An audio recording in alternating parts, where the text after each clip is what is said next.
말씀 보시겠습니다. 디모데후서 4장 6절부터 8절에 있는 말씀입니다.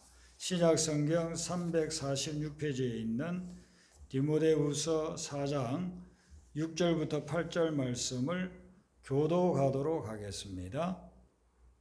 6절 먼저 읽어드리죠.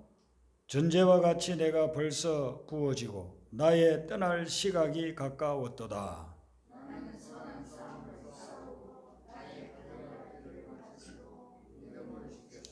같이 읽습니다. 이제 후로는 나를 위하여 의의 면류관이 예비되었으므로 주 곧 의로우신 재판장이 그날에 내게 주실 것이며 내게만 아니라 주의 나타나심을 사모하는 모든 자에게도니라. 아멘. 사도 바울이 6절에 전제와 같이 내가 벌써 부어지고 나의 떠날 기약이 가까웠다라고 이야기합니다. 여기 전제라고 하는 것은 구약의 이스라엘 백성들이 성전에서 제사를 드릴 때에 짐승을 잡아서 번제단에 올려놓고 태우잖아요. 그때에 술을 부어서 드리는 제사, 그것을 전제라고 합니다. 술을 부어서 드린다는 것은 피를 흘린다는 것을 상징합니다. 피를 흘리면 죽음이 오는 것이죠. 그래서 전제와 같이 이 말은 자기 죽음을 지금 이야기를 하고 있습니다. 사도 바울이 자기가 순교당할 날이 가까우고 있다. 나의 떠날 시각이 가까웠기 때문에 내가 이 세상을 떠날 때가 가까워왔다. 그렇게 이야기하고 있습니다. 우리가 여행을 할 때, 운전하고 다닐 때에는 늘 명심하고 있어야 될 것이 있는데 내가 어디까지 왔는가를 확인하고 또 앞으로 내가 얼마만큼 가야 하는 것을 확인을 해야 됩니다. 그리고 내가 어떻게 갈 것인가 이걸 확인해야 되는데 인생을 살아갈 때도 마찬가지입니다. 나는 지금까지 어떻게 살아왔는가 이걸 늘 점검해야 됩니다. 그리고 앞으로 나는 어떻게 살아갈 것인가. 오늘 이 본문에서는 사도 바울이 자기의 삶을 어떻게 살아왔는지 앞으로는 어떻게 될 것인지 이것을 고백하고 있는 말씀이라 이렇게 볼 수가 있습니다. 그러니까 이 말씀은 어떤 면에서 사도 바울의 유언이라고 볼 수가 있습니다. 근데 이 본문 말씀뿐만 아니고 디모데후서 전체가 사도 바울의 유언이라 할 수 있습니다. 우리가 매주 디모데후서를 살펴보지 않았습니까? 몇 달간에 걸쳐서 이제 몇 주 안 남았습니다. 다 이제 볼 텐데 디모데후서가 4장까지 있으니까. 근데 지금까지 본 말씀을 여러분들 머릿속에 한번 이렇게 떠올려 보면 사도 바울이 유언과 같은 그런 말씀을 전해주고 있어요.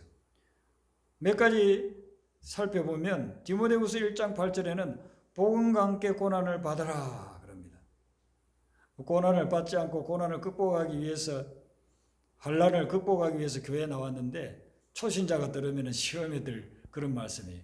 고난을 받으라 그래요. 복음과 함께 고난을 받으라. 복음과 함께 행복해지고 복음과 함께 즐거워지고 싶은데 고난을 받으라고 하니까 이 얼마나 비장한 말씀입니까? 근데 이 사도 바울이 디모데에게 또한 오늘날 우리 그리스도인들에게 복음을 전가하기 위해서는 고난도 각오하라 이렇게 유언처럼 이야기합니다. 계속해서 이제 여러분들 성경을 쭉 읽어보면 내게 부탁한 아름다운 것을 지키라, 복음을 지키라 그럽니다. 충성된 사람들에게 부탁하라. 예수 그리스도의 좋은 군사로 좋은 병사로 나와 함께 고난을 받으라 그럽니다. 굉장히 강하게 말씀을 합니다. 그리고 예수 그리스도를 기억하라. 말다툼을 하지 말라고 하나님 앞에서 엄히 명하라. 싸우고 있는 교회는 이 말씀 들어야 되는 거죠. 교회 내에서 싸우고 다투고 성도들끼리 서로 사이가 안 좋아가지고 이렇게 하는 신앙생활인지 세상에 무슨 전쟁인지 구분을 못하고 교회 다니고 있는 사람들에게는 말다툼을 하지 말라고 이렇게 강력하게 지금 이야기하고 있습니다. 자신을 하나님 앞에 드리기를 힘쓰라 그럽니다. 하나님 앞에 헌신하기를 힘쓰라고 그럽니다. 망령되고 헛된 말을 버리라. 젊은이들에게는 청년의 정욕을 피하라. 전부 다 명령으로 하고 있어요. 명령. 그리고 이 말씀들이 이 외에도 많이 있잖아요. 디모데후서 말씀들이 정말 이런 말씀들로만 되어져 있어요. 그래서 이 디모데후서를 제가 목회하면서 이렇게 시리즈로 주일 예배의 설교는 별로 안 했어요. 어떤 일부분만 몇 번 한 적은 있지만 새벽 기도 때는 이제 신앙생활 오래 하신 분들이라고 하니까 이 본문을 쭉 계속해서 이게 본 적은 있습니다만은, 그런데 이번에 제가 한 몇 달 전에 말씀을 묵상하면서 생각해보니 이 디모데후서를 우리가 좀 말세를 생각하면서 이렇게 묵상을 해야 되겠다 하는 마음의 감동이 와서 주일날 다루고 있는 것입니다. 이 말씀들을 보면은 한결같이 임종을 앞두고 부모님이 자녀들에게 전하는 말씀 같아요. 그래서 디모데후서를 읽으면은 마지막으로 간절한 마음으로 이거는 꼭 잊지를 말고 반드시 명심하면서 실천하라 하는 그런 말씀들이 들어있는 것입니다. 이런 말씀을 전하고 있는 사도 바울은 자기 죽음에 대해서 이미 알고 있었어요.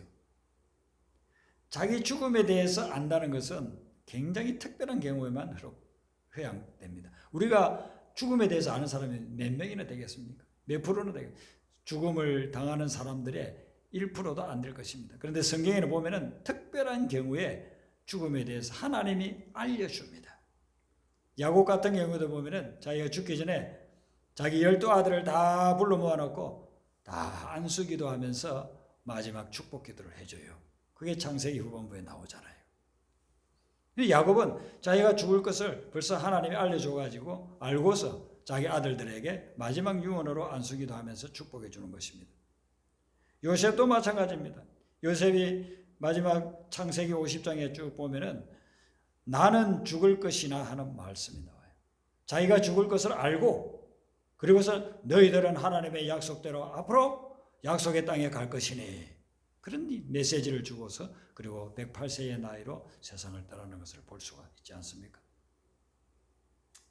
모세도 마찬가지예요. 모세에게는 하나님께서 직접 네가 언제 죽을 거다. 그리고 너는 약속의 땅으로 들어가지 못할 거다. 그걸 구체적으로 이야기해 줍니다. 그래서 모세는 약속의 땅을 멀리서 바라보기만 하고 요단강 건너지 못하고 그 이전 땅인 모압에서 이 생을 마치고 마는 것이죠. 이런 케이스들처럼 그냥 특별한 경우에는 죽음에 대해서 하나님이 알려주니까 압니다. 그런데 우리 같은 경우에는 내가 언제 죽을 것인가 그거는 모르지만 한 가지 우리가 알아야 될 것은 나에게도 반드시 죽음의 순간이 온다. 이것은 알고 있어야 된다는 것. 나도 언젠가는 반드시 죽게 된다는 것을 늘 인식하고 있어야 된다는 것이죠. 사람들은 이 세상에 살아갈 때 나는 반드시 죽을 것이라고 심각하게 생각하지 않아요. 생각하지 않기 때문에 세상을 아무렇게나 살아가는 것입니다. 나는 반드시 죽을 것이며 또한 내가 현재 누리는 것, 내가 쌓아놓은 것, 내가 모아둔 것 하나도 가져갈 수 없다는 것도 늘 명심해야 되는 거예요.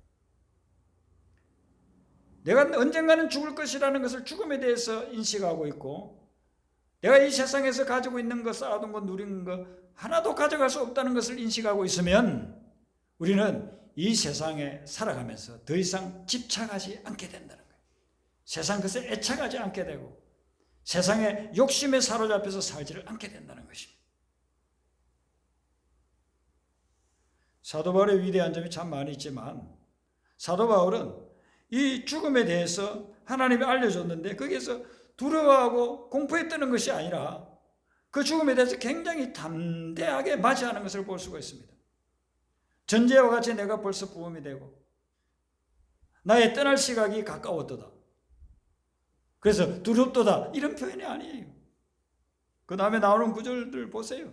굉장히 확신에 차 있고 담대하게 삶을 바라보고 있는 것을 볼 수가 있습니다. 우리에게 누구에게나 죽음이 온다고 한다면은 그 죽음을 우리는 대비하면서 살아가야 합니다. 오늘 저녁에 하나님이 부르신다 할지라도 후회함이 없이 살아갈 수 있는 늘 죽음에 대해서 대비하는 삶, 그런 삶이 하나님이 우리에게 요구하는 엄숙한 삶이라 이렇게 볼 수 있는 것이죠. 우리나라에 이단들이 참 많은데 그 대부분이 종말에 대한 것을 잘못 주장하고 있기 때문에 이단이 되는 것입니다. 신천지의 이만희는 자기가 육체 영생을 한다. 육체 영생. 육체가 죽지 않고 영원히 산다고. 그런데 늙어가고 있고 병들어 있고 병원에 수시로 들락날락 해야 되는 얼마나 잘못된 그런 인생입니까? 예수님이 언제 오신다? 그건 성경에서는 일체 항구하게 그렇게 말씀하고 있지 않습니까? 예수님이 언제 오시느냐? 그것은 중요하지 않다는 것입니다. 중요한 것은 뭐냐면은 예수님이 언제 오실지라도 믿음으로 항상 준비하며 살아라. 이게 중요하다는 것입니다. 예수님이 오늘 저녁에도 오실 수 있고 1000년 후에도 오실 수 있고 2000년 후에도 오실 수 있다는 것이죠. 올해는 유난히 전 세계적으로 재앙이 많았습니다. 500년 만에 오는 가뭄, 폭염, 산불, 지진도 일어나고 화산도 폭발하고 우리나라에도 엄청난 폭우가 쏟아지고 이런 것들을 보면서 사람들은 또 우리를 미혹합니다. 예수님이 곧 오실 거예요. 근데 과거 2000년 역사를 보면 예수님 승천하시고 난 이후로 지금까지 2000년 기독교의 역사, 세계의 역사를 보면 올해 우리가 당하는 재앙보다 수십 배, 수백 배의 재앙을 당한 적들도 여러 차례 있었습니다. 중세의 유럽에는 페스트, 이 흑사병이 퍼져가지고 인구의 3분의 1이 죽었어요. 한번 생각해 보세요. 우리나라 인구 5천만에 3분의 1이 죽었다고 한번 생각해 보세요. 병이 걸려가지고. 유럽 인구의, 그 당시 유럽 인구의 3분의 1이 죽었어요. 20세기 초에는 스페인 독감이 퍼져가지고 5천만 명 내지 최고로 많이 따지면 1억 명. 그 당시는 지금처럼 그런 통계가 그렇게 정확하게 잡을 수가 없는 시대니까 거의 1억 명이 죽어갔다는 것입니다. 스페인 독감 때문에. 그리고 1차 세계대전, 2차 세계대전 때문에 얼마나 많은 사람들이 죽었습니까? 안내일기라는 거 제가 고등학교 때 읽었는데 그 이후에 그 책을 잃어버려가지고 지금은 없어서 최근에 제가 그걸 사가지고 다시 한번 읽었습니다. 거기에 보면은요, 유대인이 히틀러에게 어떻게 붙잡혀 가서 어떻게 독가스에 죽고 그리고 숨어 지내면서 어떤 불안과 공포 속에서 살았는지 그런 것들이 쭉 나와요. 13살 어린 소녀의 눈으로 본 공포의 세상을 그렇게 쭉 기록해 놨죠. 나중에 그것이 발견돼 가지고 50개국에 수많은 언어로 번역이 돼 가지고 그리고 전 세계 사람들이 읽고 정말 전쟁은 일어나서는 안 된다. 그런 것들을 깨우쳐 준 그런 귀한 책이잖아요. 유대인이라는 것 때문에 끌려가 가지고 600만 명이나 가스실에서 죽임을 당하고 그리고서는 다 화장당해서 그 화장장에서 몇십 킬로 떨어진 곳에도 그 매캐한 냄새, 죽음의 냄새 때문에 사람들이 공포에 떨게끔 했다. 그런 재앙의 날들이 있었습니다. 그럼에도 불구하고 세상의 종말은 오지 않았다는 것이죠. 그리고 예수님이 오신다고 하는 것 때문에 그걸 가지고 얼마나 많은 이단들이 지금도 수많은 사람들을 유혹하고 있습니까? 언제 오시느냐 그게 중요한 것이 아니고 하나님이 예수님을 보내고 하나님이 이 세상의 종말을 언제 보낸다 할지라도 또 나를 언제 부르신다 할지라도 준비하고 사는 것 그것이 중요하다는 것입니다. 믿음 안에서 영적으로 깨어있고 주님이 나를 지금 부르신다 한다 할지라도 아무런 후회함이 없이 주님께 나아갈 수 있는 그런 믿음의 준비를 하고 살아야 된다는 거죠. 사도 바울이 이렇게 죽음에 대해서 담대할 수 있었던 이유는 뭐냐면은 그가 영생에 대한 확신이 있었기 때문인 것입니다. 내가 지금 죽어도 영원한 삶을 살게 될 것이고 주님 계신 천국에 가게 되리라는 그런 확신이 있었기 때문에 죽음에 대해서 담대할 수 있었다는 것입니다. 여러분 우리가 천국에 가려면 어떻게 해야 될까요? 신앙생활을 오래 하시고 성경을 배우고 하신 분들은 우리가 금방 답할 수 있습니다. 회개해야 됩니다. 왜냐 예수님이 회개하라 천국이 가까웠느니라고 했으니까. 또 예수님을 믿어야 됩니다. 믿음으로 가는 나라 하나님 나라 어린아이들 많이 불렀던 복음성가잖아요. 믿음이 있어야 됩니다. 구원받아야만 천국 갈 수 있습니다. 예수님이 마태복음 18장에서 어린아이와 같이 되지 않으면 결코 천국에 가지 못한다고 했으니까 어린아이와 같이 겸손하고 낮아져야 됩니다. 이런 대답들을 할 수 있어요. 다 맞는 말입니다. 그런데 우리가 천국에 가려면요 제일 먼저 해야 될 일은 죽어야만 천국에 갈 수 있는 것입니다. 천국은 이 땅에서 누리는 천국과 죽음 이후의 천국이 있는데 이 땅에서도 천국을 누리려고 하면요 내 자아가 죽어야 되고 내 자존심이 죽어야 되고 내 아집과 고집이 죽어야 되는 것입니다. 내 아집이 죽지 않고 내 자존심이 죽지 않으면 천국을 누릴 수가 없어요. 자존심을 건드리는 말 누가 한마디 하면요, 그것 때문에 팍 화가 나고 저녁에 잠을 못 잡니다. 그것 때문에 평안이 없습니다. 천국에 임하지 않습니다. 근데 내 자존심이 죽고 내 아집이 죽고 내 고집이 죽고 내 욕심과 야망이 죽게 되면, 그러면 그때부터 살아있는 내 삶 속에도 천국이 임하는 거죠. 그리고 죽음에 임한다고 한다면 영원한 천국으로 우리는 가게 되는 것입니다. 사도 바울은 이런 죽음에 대한 것을, 영생에 대한 확신이 있었기 때문에 죽음을 담대하게 바라보면서 삶을 살아갈 수가 있었다는 것이죠. 그래서 우리가 이 죽음에 대해서 긍정적으로 볼 수 있다고 한다면 세상의 어떤 사건, 어떤 일에 대해서도 긍정적으로 볼 수 있다는 거예요. 죽음에 대해서, 죽음이 두렵지 않고 담대하고 죽음에 대해서 긍정적으로 보는데, 세상에 일어나는 어떤 일들이든지 우리는 그것을 긍정적으로 볼 수 있다. 그걸 통해서 하나님이 하실 일을 보면서 담대하게 대처해 나갈 수가 있다는 것이죠. 졸업이라는 말을, 영어를 우리가 배워보면 한국에서는 주로 graduation이라는 그런 단어로 알고 있습니다. 그런데 미국에서 실제로 중고등학교나 대학의 졸업식에 가보면 commencement라는 그런 단어를 써요. 졸업식을. 그리고 이 말은 commence라는 말이 시작하다는 뜻이에요. 졸업이면 이제 끝마쳤다, 종료했다 이런 말을 써야 될 텐데 시작하다는 말을 졸업식으로 쓰고 있습니다. 그래서 그분들이 이야기하는 거 보면 왜 졸업식을 시작하다는 말로 쓰느냐 하면은, 이제는 많은 것을 배워가지고 새로운 세계로, 새로운 삶으로 뛰어나가서 시작할 것이기 때문에, 그래서 졸업식을 시작하는 시기라, 시작하는 예식이라 그렇게 붙였다는 것이죠. 우리 믿음의 사람들에게도 마찬가지입니다. 죽음이라는 것은 영원한 세계로 들어가는 문인 것입니다. 영원한 세계로 들어가는 문이기 때문에, 새로운 세계가 시작이 되기 때문에, 그렇기 때문에 우리는 이 죽음이라는 것 자체를 무서워하지 않고 두려워하지 않고 오히려 확신 가운데서 맞이할 수가 있다는 것입니다. 이런 믿음을 가진 사도 바울은 자기 삶을 평가하면서 어떻게 평가하냐면 7절 말씀해 보시면 세 가지를 이야기를 하고 있습니다. 자기가 선한 싸움을 싸우고 달려갈 길을 마치고 믿음을 지켰다라고 그렇게 고백을 합니다. 인생은 전쟁입니다. 여러분들 살아보니까 그러지 않습니까? 전쟁입니다. 지금까지 싸워왔고 또 이번 한 주간도 또 싸워야 될 겁니다. 무엇하고 싸울지는 모르지만 계속해서 우리는 싸우고 있습니다. 때로는 가족하고도 싸우고 친구하고도 싸우고 이웃집하고도 싸우고, 그 싸움이 끊이지 않고 그렇게 살아가고 있습니다. 그런데 사도 바울은 우리가 싸우는 싸움은 악한 싸움이 아니고 선한 싸움이라고 그렇게 이야기합니다. 악한 싸움이라고 하는 것은 뭡니까? 내 이익을 위해서 다른 사람을 해치고 죽이는 거예요. 그렇게 악한 싸움이에요. 자기 야망에 사로잡혀가지고 많은 사람들에게 피해를 주고 사는 것, 그런 것이 악한 싸움입니다. 김정은이가 하고 있는 것, 푸틴이 하고 있는 것, 시진핑이 하고 있는 것, 이런 것들이 다 악한 싸움입니다. 그런데 선한 싸움은 무엇이냐면은 사람을 살리기 위해서, 영혼을 살리기 위해서 싸우는 것, 하나님 나라를 위해서 싸우는 것, 그것이 선한 싸움인 것입니다.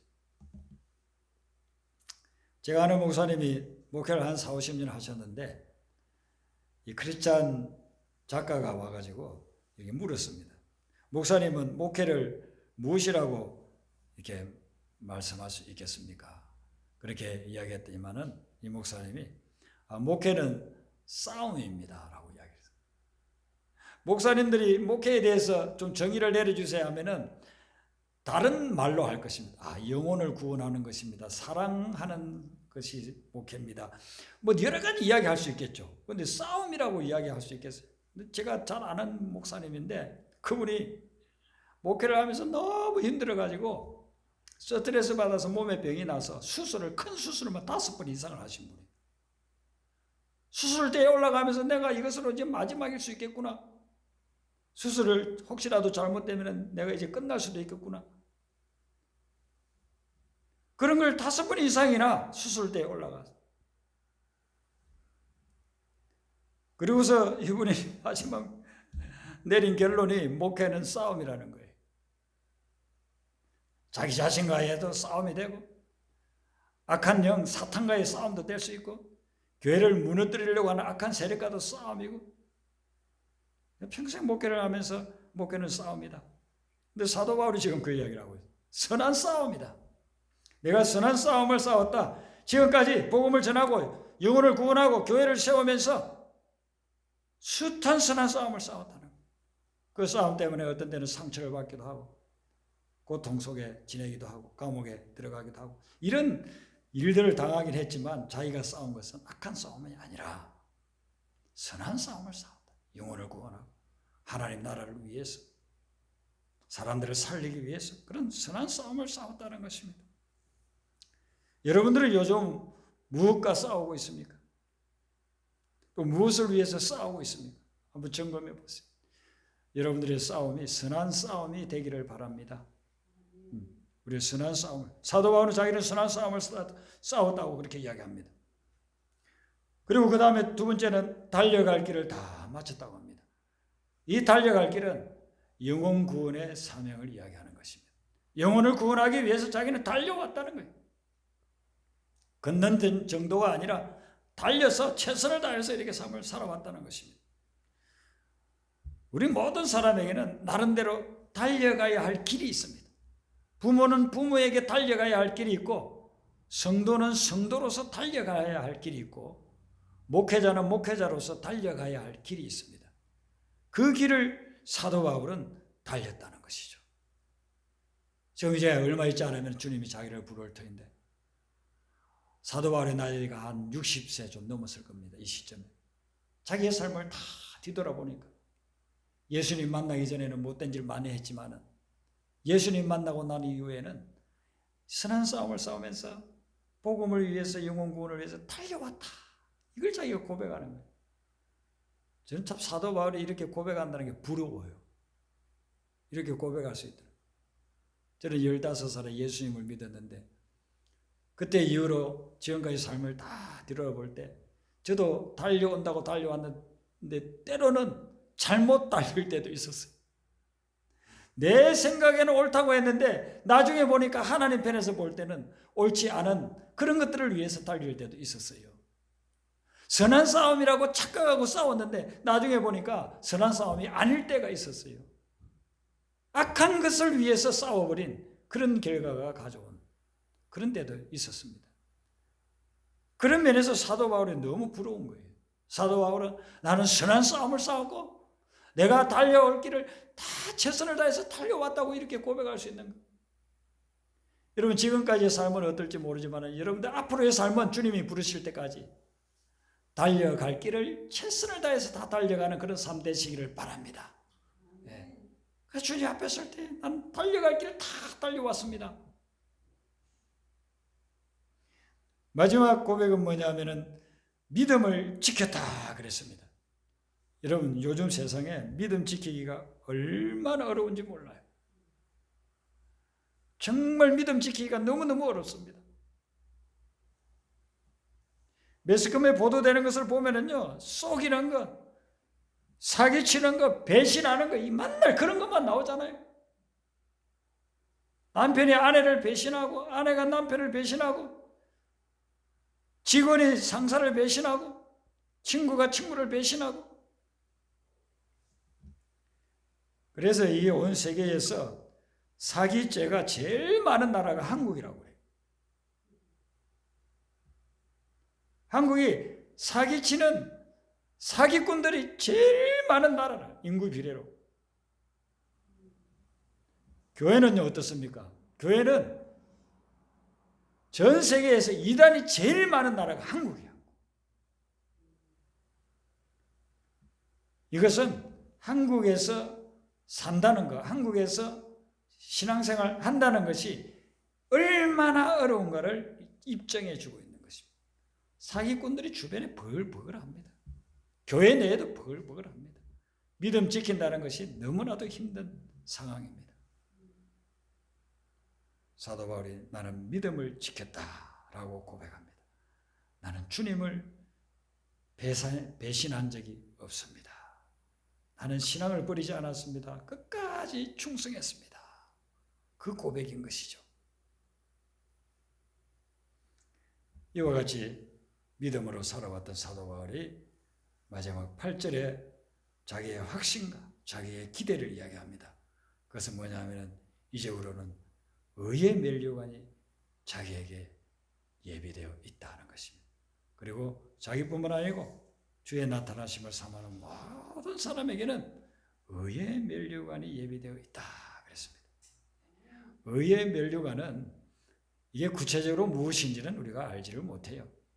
그런데 주님 앞에 섰을 때에 주님이 우리에게 주는 최상의 상급이라고 볼 수 있어요. 하나님이 인정해 준, 하나님이 우리를 맞이해 주는 것, 영광 가운데서 하나님을 맞이하는 것, 무엇인지는 구체적으로 모르지만은 영적으로 하나님께서 우리를 인정해 주면서 우리에게 주실 최고의 영예로운 그런 상이라고 볼 수 있어요. 그게 의에 면류하는 것입니다.